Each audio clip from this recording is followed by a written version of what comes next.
la lian mo ya pachua official YouTube channel lo thira lo ngai thla thin tu zong te chibai kabuk le veka cheu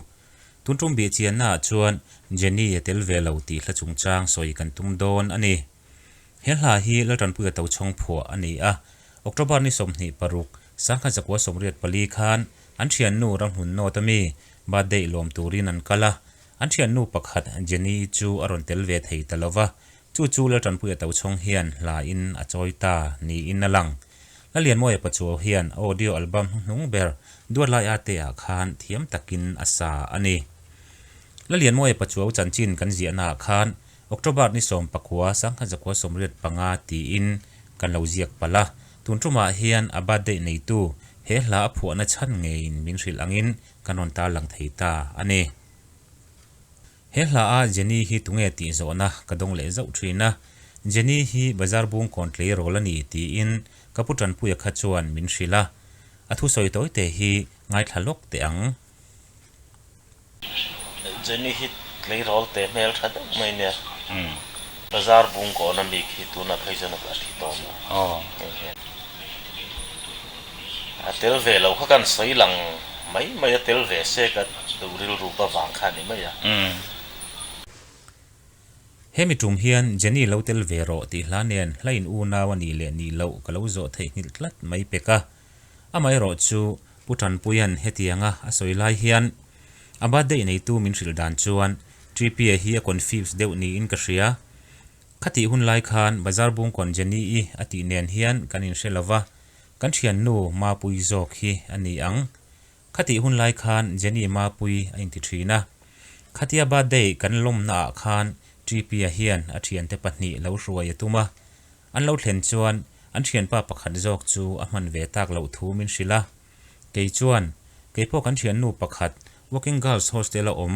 Jenny ma pui a lo tel ve thei don lawa a lo chuak ve thei lo ka ti a khami ka soya wang khan Jenny tel ve lo atita ania khati lai khan kan pu ta bera a hnuwa Jenny dang hi apu mai nia kan ngaya bazar bung kon Jenny ati nen hian kanin selo shima khati hun lai khan tripia po hian ala mer riat lo hial mei thei ani tripia hian angai pol ni in ka ria Jenny lo tel vero ti hla hi Jenny tel ve lo ti hla pian hnu da ya piang ani ka ring ka zo tang ka ti reng thin ani a ka zot man tabik lawa ati ve thung ani heta Jenny ma pui tia soi hi chu ladamin nasang tak thokin kolasi pa aum mek ani putan puya hian Jenny lo tel vero ti hla hi moi tak main ama ngein asa a hen hla le la lian moi pachu sakhi lain u na wani le ni lo chu putan puya thu soi le aba dei nei tu ngein min sil dan atang hian kan chui don thei to in ka ria a Jenny tel ve lo ti le Jenny lo tel vero ti hla a Jenny hi mi pakhat ni lo mission ni in na langta a chan chu abade nei tu bade lom na chan berle putan puya soi Jenny hi anin hrengai lo shima mersiat lo bade ya tel tura som ngot thu om lo thlat ani bade nei tu soyang deuh hian putan puya hian angai pol pal ni in alang talan to angin he bade lom na hian putan puya hi athian pa pakhat nen an tel ve ani putan puya hian hlain nei deuh angalang hi helo po hi aneya nemten ka choi nang che ti le nemten min cho yang che ti hlate ani a hei hi chu nidanga soya khek ta ila tikhan he hla to bul chu kan soi fia thokhata ngai ta ila a hla chungchang hi toite in lu chil zui talok ila chang khatna hian kan don lungruk a hlim nge ye ilen rol du te kan hmil to long vo in ni hi khuarei chan thleng po in chung khua nun dam ten hual zel turin kan du sakna itan kan hlana che ati a khuaraya po an thengil ngai to lo tur ba de limom le nuam thak an hmangani ti atal langa asoi ange hian vo in thlengin kan la thengil lo chu ani hi hei ba khi chu ba de nei tu du sakna thu ani de umaya athuno na hi chuan kha ba de ya Jenny i atel ve lo thu atal lang ani de umai chang ni na hian boite enge itan kan ti angche min rilla ihlim nan kan zayanga ilom nan kan lamang ma se thin lai kan ti hlim zo hian kan ring lo rai kan ra awang hianin atili a ba dei nei tu tle rol hlim na le lom na tur chuan an ti ve thei ang chun chu ti an huam thu kan hu a anu khar na thu ma se i thin lai kan ti hlim zo hian kan ring lo rai kan ra awang hianin ati hian kalil ru ati nim deuh thina putan puya kan hria a thingtlang tlangwal khosak har sa ve tak chunga zirna thazok uma khopuya atul tul tho po huama khosa ve no ani a ba dei present moi le man tau thatak tak mi te pek ang a thian pa nen chuan an pe ve thei don lo ti ka hria thiam puya chuti chung chuan an ti thiam le thei ve ang tok an zong hlan a huam thu soi hramin atul chuan zaya lam atul po a lam mai po an huam vek thu a soya ba dei nei tu hi aizol nula khosak pa ngai ve tak ani a thian ten present thatak tak anon ken saklim taka lo don pa a lo chhon lai te chu putan puya hian a mu ve reng don si a ti thei nei tlem tabik riawa in hria in mani in sit tak chungin heti hian ati tamai emni ang ti min ngai tua tir ani chang thum na hian ipian cham lo ma kan hlim na hian kumthluang chen se nang mangai tu I chun le zuwa le chin lai leng te le keini nang mangai tu ilen rol du zong ten zaitin kan vorma na atita a hei hi chu soizui ngai lawa da ta ila atop na ta na ka soitel ram du chu he hla hian Jenny ming hi alangsar ema mithen khat chuan Jenny ngor kan mithla mai thei ani Jenny phena om birthday nei tu tak zok tle rol hi athulei mu tak zok chu ani a Jenny tel ve lo ti thupuya amana wang hian Jenny ming hi alangsar ta ani maya ahlapum puya hian tlar khat chau a o ani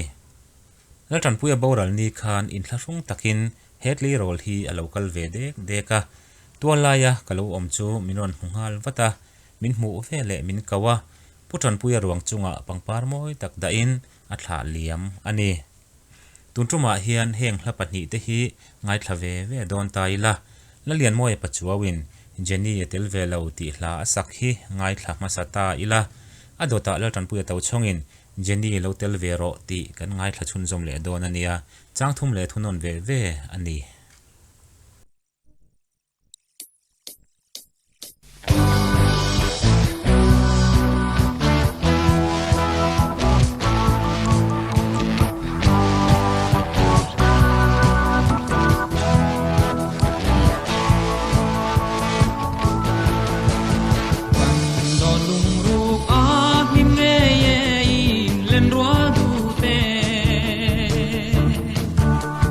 Kan hil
Ayúdenos a marcar de kilo salvero.